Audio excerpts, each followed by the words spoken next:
Queridos, o texto que nós estamos em conta nessa noite fala-nos acerca sobre um casamento que está sendo realizado em Caná da Galileia. Todos nós sabemos que, por alguns estudiosos afirmarem que Caná da Galileia ela não era extensa, mas alguns dizem que tratava-se de uma vila muito pequena, onde todo mundo se conhecia, e o texto diz que está tendo um casamento ali. Só que perceba que para este casamento, o texto diz que a mãe de Jesus foi convidada para esse casamento. E não só a mãe de Jesus, mas Jesus também foi convidado para esse casamento. Isso aqui já é importante demais, porque você percebe que quem está casando está entendendo que Maria pode estar até na festa. Quem está casando está entendendo que muitas pessoas podem estar nessa festa ou neste casamento. Mas o único que não pode faltar nessa festa é Jesus. Alguém deu glória ali atrás. Então diga para esse irmão que está do seu lado: todo mundo pode vir para a festa. Fala para esse irmão: todo mundo pode chegar, mas quem não pode faltar é Jesus na festa. Qual a ideia que a gente tem, pastor Walter, com Jesus na festa? Automaticamente nós pensamos que se Jesus está na festa, então essa festa vai estar isenta de tudo que é tipo de problema. Só que nesse texto isso quebra. Porque percebe o seguinte: Maria está na festa, está ou não está? Jesus está nessa festa, está ou não está? Mas perceba que mesmo com a presença de Jesus na festa, houve uma falta. Percebe-se que a presença de Jesus não ausentou o problema. Meu Deus! Alguém deu um glória ali atrás? E o que isso aqui tem para nós? Isso significa que o fato de Jesus estar presente não quer dizer que o problema também não vai estar. Tem muita gente que acha que pelo fato de Jesus estar presente, o problema tem que ir embora. E às vezes, o problema só chega porque Jesus chegou. Oi, vamos lá. Vamos para a Bíblia. Quando você vai ler o capítulo de número 4 do Evangelho de Marcos, você vai ver que Jesus vai olhar para os discípulos e vai dizer: passemos para outra margem. E eu acho bonito porque no capítulo de número 4, a informação é que Jesus olha para os discípulos e fala: passemos para outra margem. Ok, todos eles entenderam. Só que quando você vai ler Mateus no capítulo 8, você vai encontrar o texto dizendo que Jesus, além de dizer para eles passarem para o outro lado, o texto em Mateus capítulo 8 vai dizer que a primeira pessoa que entrou no barco foi Jesus. Você me pegou? É como se a Bíblia estivesse dizendo para nós que a ordem foi para todos, mas alguém entendeu: se Jesus não entrar, eu não vou. Se Jesus não entrar dentro do barco, eu não vou entrar. Eu acho isso aqui bonito, é só por uma questão mesmo para a gente pensar. Eu tive o privilégio de ministrar na cidade de Manaus. Eu me lembro que quando eu fui para uma das cidades, que era em Manaus, a gente tinha que ir de barco. E era um barco mesmo, de madeira. E eu achei interessante porque no momento em que o carro deixou a gente aonde era o ribeiro, como alguns dizem, eu achei incrível porque quando a gente chegou, o piloto do barco virou para a gente e falou assim: olha, nós vamos entrar agora no barco, mas primeiro deixa eu entrar. E depois que eu entrar, vocês vão entrando. Mas entenda, eu entro primeiro, depois entra um e vai para a esquerda, entra outro e vai para a direita, entra outro e vai para a esquerda, entra outro e vai para a direita, até que todos os lugares serem preenchidos. Eu olhei para aquilo e falei assim: rapaz, não estou entendendo, eu sou visita, eu tinha que entrar primeiro aqui. Mas eu achei interessante, perguntei para o piloto, perguntei para aquele que estava conduzindo aquele barco, perguntei: rapaz, me explica aí, por que você entrou primeiro e depois de você ter entrado, você virou para a gente e falou: entra? Aí ele falou assim: eu vou te explicar. Eu entrei primeiro para equilibrar o barco. Porque se cada um entrar da forma que quer, corre o sério risco de o barco balançar para um lado para o outro e acabar o barco virando. Pegou não? Pegue na mão desse crente aí. Diga para ele assim: sabe por que Jesus não permite a gente dar o pontapé inicial em algumas coisas? Porque a gente não sabe onde está pisando, e por isso que ele está pisando primeiro, para equilibrar, para que a nossa navegação seja tranquila. Aleluia! Glória a Deus. Mas não ouvi falar disso? É uma mensagem para outro dia. Percebe-se o que? Jesus está no casamento, está ou não está? E perceba que, mesmo com a presença de Jesus, uma falta chegou. Está no texto que a mãe de Jesus virou para Jesus e disse: acabou o vinho. Isso aqui é importante demais, porque perceba que Maria, mediante a gente que a gente percebe no texto, é que Maria é uma convidada como todos os outros. Só que Maria, ela está ensinando uma lição para nós que a gente precisa levar isso para a nossa casa.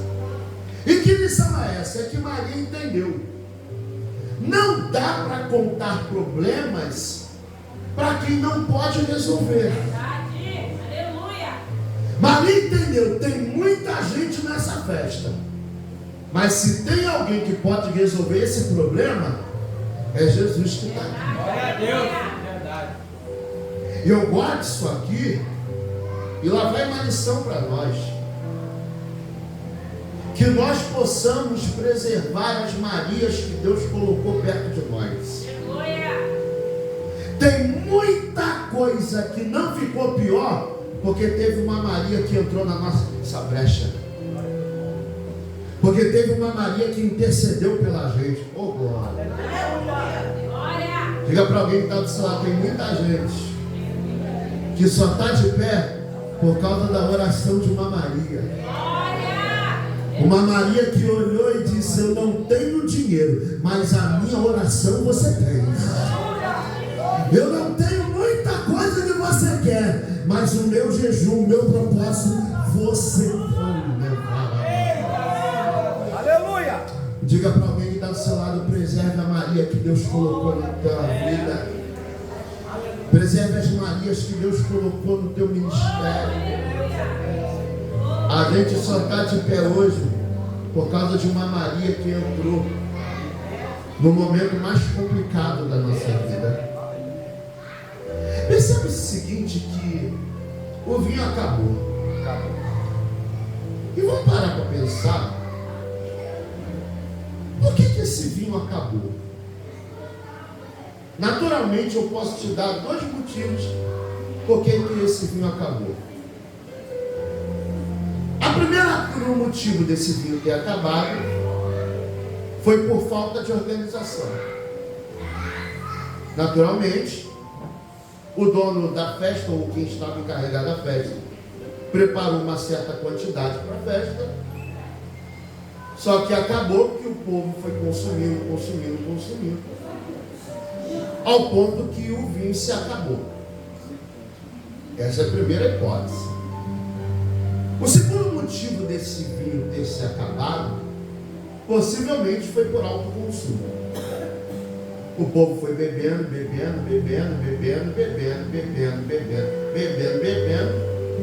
até que uma hora o vinho foi acabando. Porque parece que não, porque parece que tem gente que só chega na nossa vida para consumir. Eita! Está comigo aqui? Olha! Parece que não. Mas parece que tem gente que só entrou na nossa vida para sugar. E o prejuízo não fica para quem está sugando, mas fica para quem se preparou. Para quem não esperava do que ia acontecer. Eu acho isso aqui bonito. Porque quando o texto vai dizer, pastor Walter, que no terceiro dia, ele não está falando de segunda, de terça e de quarta. Você sabe melhor do que eu que os casamentos naquele tempo não era como os nossos. Eu tive o privilégio de casar em salão. Não era esse negócio de que você batalhava um ano e gastava quase 50 mil para depois desfrutar somente de 5 horas de festa. Não era isso. Eles se programavam para uma semana de festa. Quando a Bíblia diz que é o terceiro dia, ela não está falando de segunda, de terça, de quarta. Ela está falando do meio da festa. E já parou para analisar que existem problemas que eles chegaram, não no fim, nem no começo, mas sempre no meio. Porque o começo é tranquilo, o final é maravilhoso, o problema é o meio. No meio sempre a coisa aperta. Mas eu acho incrível, porque quando o vinho acabou, Maria olhou para Jesus e disse: acabou o vinho. Nas entrelinhas, o que Maria estava dizendo é: resolve esse problema aí. Só que a pergunta que eu te faço é essa: Jesus foi convidado para essa festa para organizar ela? Ele foi convidado como todos os outros. Isso aqui que pega para nós e faz a gente pensar: por que algumas coisas dão errado na nossa vida? Porque a gente quer Jesus presente, mas não quer que Ele organize. E normalmente pessoas que só querem que Jesus presente e não que Ele organize, acabam entrando na mesma situação que eles entraram. E o que situação é essa? É no momento em que ele menos espera, a falta chega. Posso te dar um conselho? Não queira Jesus como um convidado, queira Ele como organizador. Então para com esse negócio de você pegar uma lista e falar para Jesus assim: assina. Jesus está olhando para lá e está dizendo: faz diferente. Não coloque nada no papel. Entrega tudo na mão dele logo. E deixa que ele digite o que entrar e o que não vai entrar. Oh, glória a Deus. Diga para alguém que está do seu lado: o seu final pode ser diferente do seu começo, se você botar Jesus como prioridade. Perceba?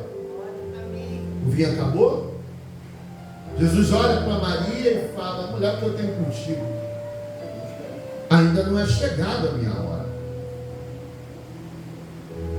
Gente, se eu chegasse para minha mãe e falasse: mulher, mais minha mãe assembleiana,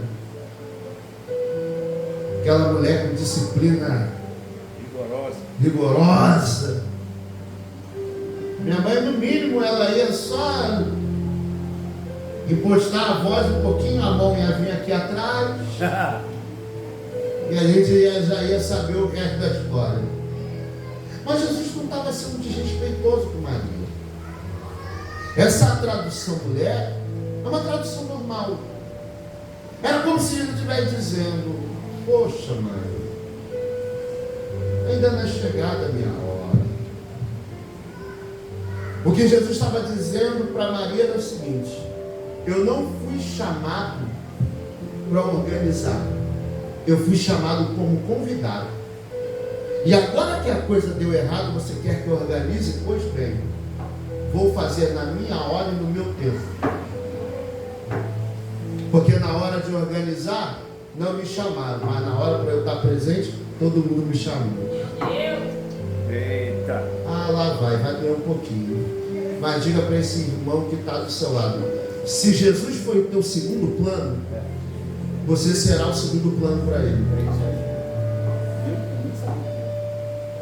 Ô, pastor, que negócio é esse? Porque na hora de organizar, você não pensou nele primeiro. Mas quando apertou, foi a primeira pessoa que você foi recorrer.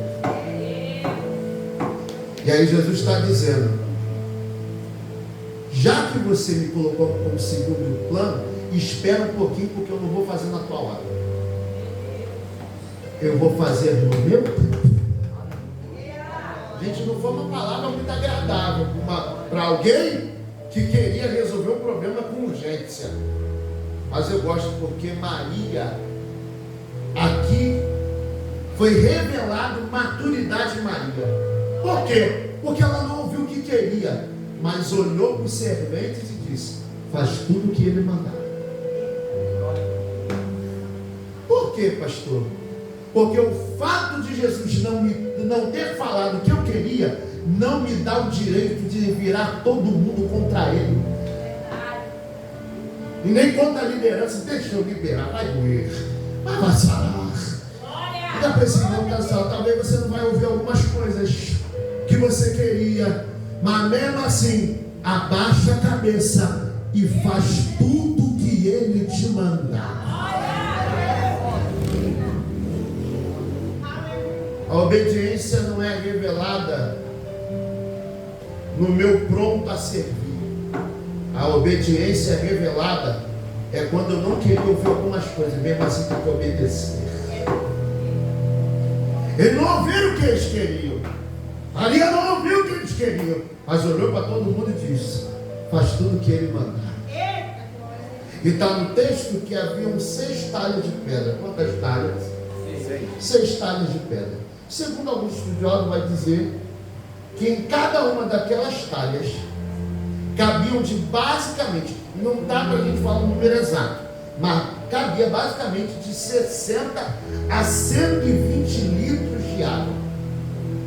Uma talha só. Só que existe uma observação que a gente precisa pôr em pauta. Em Caná da Galileia, pastor Walter, não tem reservatório de água. Para buscar água, para trazer água para Caná da Galileia, você tem que sair de Caná da Galileia, pegar água na cidade de fora e trazer para dentro de Caná da Galileia. Isso aqui que pega a gente. Por quê? Porque Jesus está olhando para os serventes e está dizendo para eles: enche de água essas talhas. Então eu comecei a entender que na realidade esses serventes estão tendo que carregar peso. E eu vou te falar uma coisa: carregar 120 litros de água, talvez você não consiga carregar tudo. Então você vai carregando pouquinho, de pouquinho, até encher pelo menos uma talha com 120, uma talha que comporta 120 litros. O que isso aqui tem para nós? É que servo precisa aprender a carregar peso. Tem muita gente que diz que é servo, mas não está carregando peso nenhum. E servo que é servo precisa aprender a carregar peso. Pastor, me prova isso mais um pouquinho. Com certeza. O cutelo e o fogo é na mão de Abrão, mas na mão de Isaac é lenha. Glória a Deus. Poderoso. O peso maior está sobre quem? Isaac. Mas sobre Isaac. Mas posso liberar isso aqui? Pastor, se alguém pegar essa, ou O fogo que vai ser acendido lá em cima, e a duração dele vai depender da lenha que tu carregou de baixo para cima. Ah, Senhor, pegou. Diga para mim que está ao seu lado: carrega a lenha.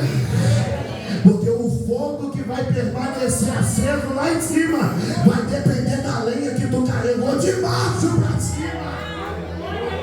Carrega peso.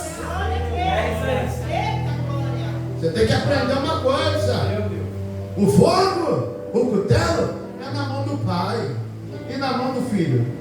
Carrega a lenha, filho. E eu gosto, sabe por quê? Porque não foi Isaac que carregou a lenha de casa, não, foi o jumento que carregou. Quando chegou no pé do monte, que Abraão olhou para Isaac e falou: agora pega a lenha. Por quê, pastor? Porque vai ter momentos que alguém vai carregar o peso para mim, mas vai ter outros momentos que é eu que vou ter que carregar o peso. É verdade. Diga para alguém que está do seu lado: quer exercer chamada? Carrega peso.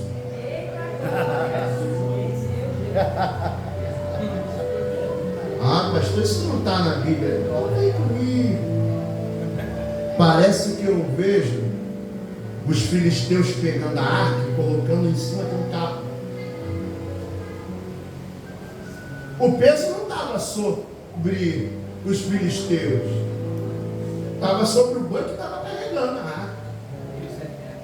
Só que o tempo passou e Davi decide fazer a mesma coisa. E por que ele está fazendo a mesma coisa? Por causa de pressa. Ele está com pressa em querer levar a arca de volta para Jerusalém. E aí o que ele faz por conta da pressa? Ele pega a arca, coloca em cima do carro, sendo que a arca não era para ter sido carregada em carros. Pela lei, Sacerdote. o sacerdote é o ombrinho. E sabe qual é o problema da nossa geração? É que tem muita gente que está indo pelo mais fácil. Só que o que é mais fácil está trazendo queda. Mas o que é mais difícil está ausentando algumas quedas. Aleluia! Deixa eu liberar uma palavra para a sua vida. Não seja apressado, porque todo aquele que é apressado corre o sério risco de se quebrar no meio do caminho. Então carrega o peso no ombro. Posso usar um termo melhor? Diga para alguém que está do seu lado: deixe de ser preguiçoso e carrega esse peso no ombro. Carrega aí.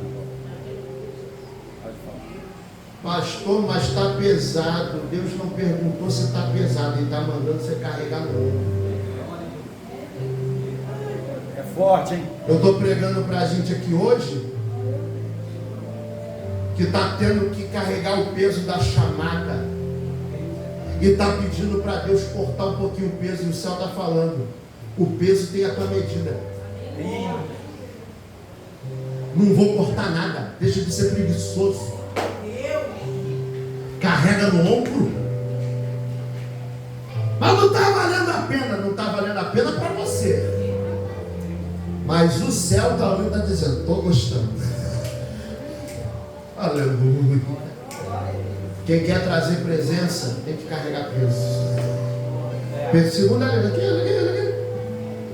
eles estão tendo que carregar peso. E lá vai. São 6 talhas de pedra. São ou não são? Essas talhas de pedra não é para armazenamento de vinho. Essas talhas de pedra era para purificação. Que purificação é essa? Lavar mão, lavar pé. Então perceba um detalhe. Jesus está olhando para os serventes e está dizendo: enche de água essas talhas. Se a talha está vazia, e se ela é usada para purificação de mão ou de pé, isso significa que quem está lá dentro entrou até na festa, mas não lavou a mão, não lavou o pé. E o que é que isso aqui tem para nós? É que Jesus não opera onde existe ambiente sujo. Tem muita gente que quer que Jesus opere em algumas coisas, mas não está lavando a mão. Ouviu meu Deus lá atrás? Não está lavando o pé. Que isso, pastor? Sabe o que Deus está dizendo? Eu quero operar alguns milagres, mas preciso te perguntar uma coisa: aonde a tua mão está tocando? Aonde tu está pisando? Quer que viver uma grande transformação? Lava a mão. Lava o pé. Porque Jesus não opera em ambiente sujo. Perceba, tem as talhas ali, estão cheias até a boca. Jesus vira para o mestre sala e fala, Jesus vira para os serventes e fala, leva até o mestre sala. O mestre sala pega, ou o servente pega, coloca sobre a taça do mestre sala. O mestre sala bebe. Quando ele bebe, o texto diz que ele para a festa. Ele vira para todos que estão na festa e ele diz para os noivos, normalmente, primeiro se põe o vinho bom e depois de todo mundo bebido se coloca o vinho inferior. Mas vocês guardaram até agora o bom vinho. Percebeu que o melhor vinho não foi o que foi oferecido primeiro, mas foi o que foi oferecido depois. E não foi os noivos, foi Jesus. Por quê, pastor? Porque o melhor com Jesus sempre vem depois. Permita-me tirar 3 lições desse texto e eu encerro aqui. Primeira lição que a gente aprende nesse texto, eu quero que você leve isso para casa. Aprenda a obedecer a Deus, mesmo sem entender. Ah, não, diga isso para alguém. Aprenda a obedecer a Deus, mesmo sem entender. O que estava faltando na festa? Água ou vinho? O que estava faltando? Mas Jesus virou para o servente e falou, leva água. Percebeu que não tem nenhum servente aqui virando para Jesus e falando, mas está faltando vinho. Por que não tem servente aqui perguntando? Porque Jesus não quer minhas perguntas, Ele quer minha obediência. Ah, pastor, melhora, com certeza. Eu não estou vendo Abraão virando para Deus dizendo, por que eu tenho que sair da terra? Por que eu tenho que sair do meio da parentela? Não, está no texto. Deus disse, sai do teu país, sai do meio da tua parentela e vai para uma terra que eu vou te mostrar. Percebeu? Não, Deus não vai mostrar para Abraão sair. Deus primeiro fala, sai que eu te mostro. É Deus dizendo, aprenda a me obedecer sem entender. Eu não entendo, mas obedeço. Diga para esse irmão que está do seu lado, sabe quando é que você vai viver melhor? É quando você parar de pedir explicação a Deus e começar a obedecer a Ele. Aleluia. Jó tentou pedir explicação e recebeu aula de anatomia. Recebeu aula de outras matérias. E no final das contas, você vai encontrar Jó falando assim, eu te conhecia de ouvir falar. Mas agora os meus olhos te viram. E eu gosto, porque Jó termina o capítulo do seu livro dizendo, eu bem sei que tudo podes. e nenhum dos teus planos podem ser frustrados. Diga para alguém que está do seu lado: aprenda a obedecer a Deus, mesmo sem entender. Segunda lição do texto: a transformação que eu preciso, ou que eu necessito, irá acontecer na minha caminhada.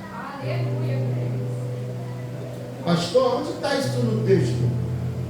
Gente, é fato. Jesus vira para o servente e fala: leve ao mestre de sala.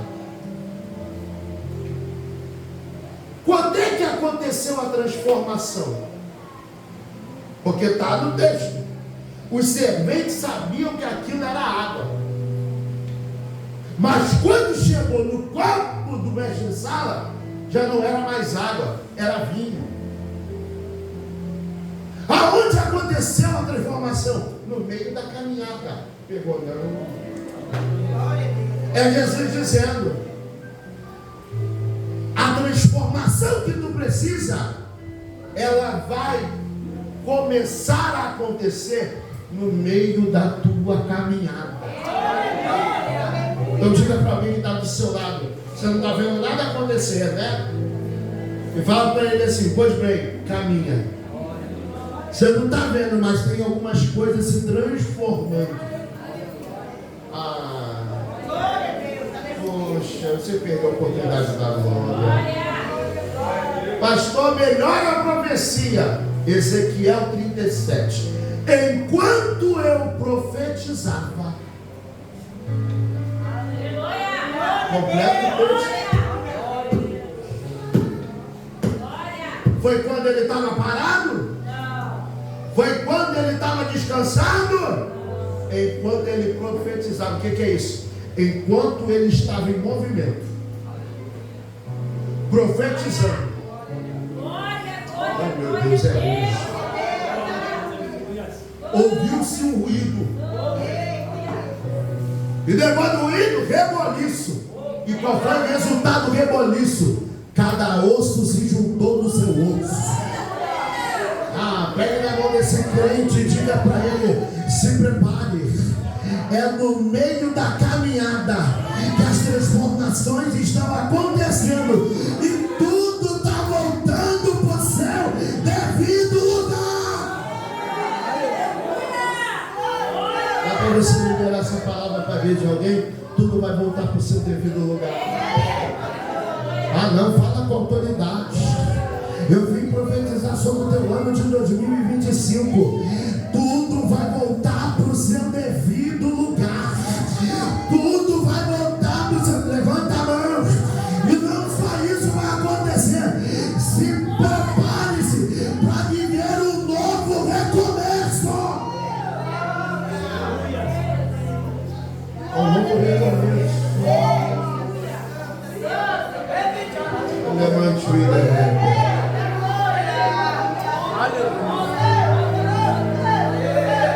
Levantou rebaio, eu convido os vasos da glória agora. Não tem como você ficar no culto dentro de boca fechada querendo me preparar. Eu não tenho nada para te oferecer, mas eu sei o Deus que me usa e Ele me autoriza a dizer: profetiza que as coisas vão se mudar.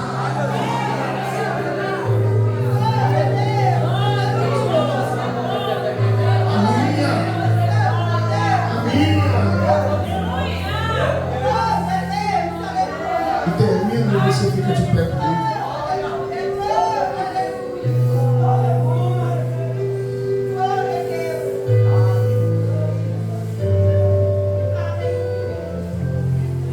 Última lição.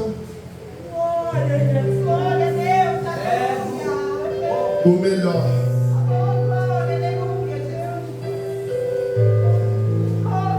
que Deus tem para você não está no começo, está no fim.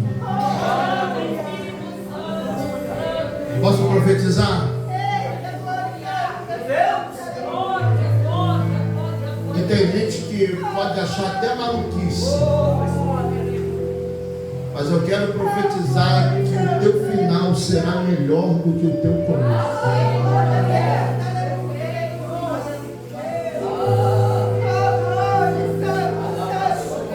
Que isso? É a Bíblia que diz: melhor são o fim das coisas do que o início delas.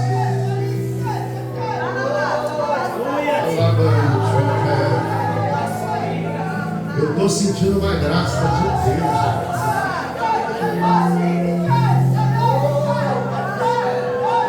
Esse culto não é um culto normal. É o culto de alguém que vai viver a maior virada na vida dele.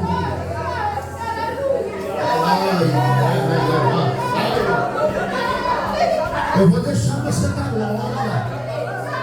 Alguém pode olhar e dizer: isso é maluquice, hein? Teve louvor, teve palavra. Agora deixa a minha movimentar. O movimento só é a afirmação de uma palavra que foi pregada. Aleluia.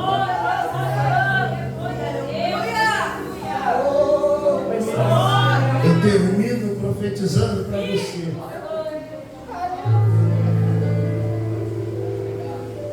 O que Jó profetizou, o que Jó disse na realidade.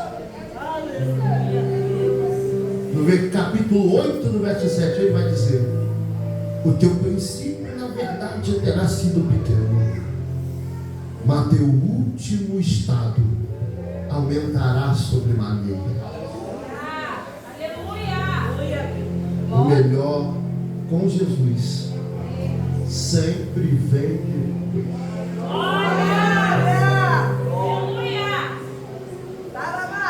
Vou profetizar. Você não vai ver nada acontecer agora. Você só vai ver depois. Pastor, o que eu faço até esse momento então? Se sujeite ao processo que Deus te colocou.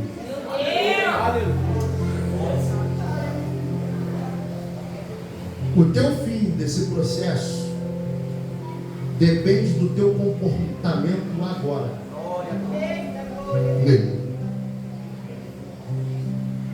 Você está pronto de viver coisas extraordinárias.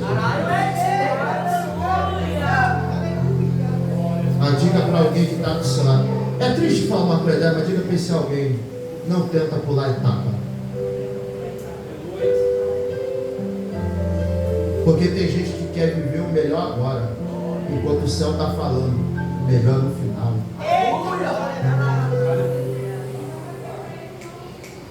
A gente está mal acostumado. Eu não sei quem é que te enganou falando que esse começo de ano ia ser legal. Para alguns não vai ser. Mas eu não gostei, problema é teu, ouve isso. Janeiro talvez não seja tão bom, mas o final dele.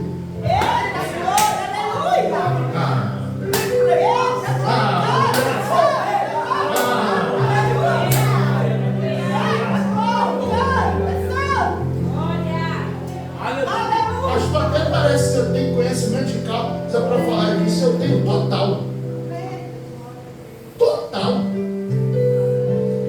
Apesar dessa cara de velhinho aqui, é só 28 anos. Eu prego desde a minha infância.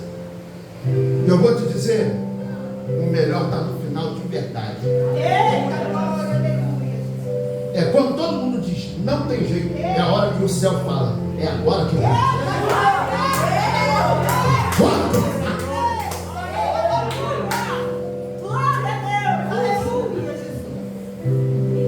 Tem uma irmã lá na igreja que ela tem uma família que mora lá nos Estados Unidos. E ela tinha um tio que gostava muito dela. Só que a esposa desse tio não gostava dela. E aí nessa que a gente estava pregando lá na igreja, Deus chamou a minha pastora para falar para ela assim: se prepara, porque ao final de novembro, no final, vai chegar aquilo que é teu por direito. Não sei se tu vai acreditar nisso. A garota agarrou a profecia, foi embora. Passou a primeira semana, a segunda, a terceira. Quando chegou na última semana, ela recebe uma mensagem da tia que não gostava dela. Virou para ela, chamou ela pelo nome, disse: minha filha, primeiramente eu quero te pedir perdão. Eu não gostava de você, sendo que eu nunca conversei contigo. Quero te pedir perdão. Ela olhou para ti e falou assim: eu te perdoo, tia. E aí no telefone, a tia virou e falou assim: pois bem, deixa eu fazer por você o que teu tio mandou fazer por você. E eu não fiz porque eu não gostava de você. No final de novembro, ela recebeu 20 mil reais.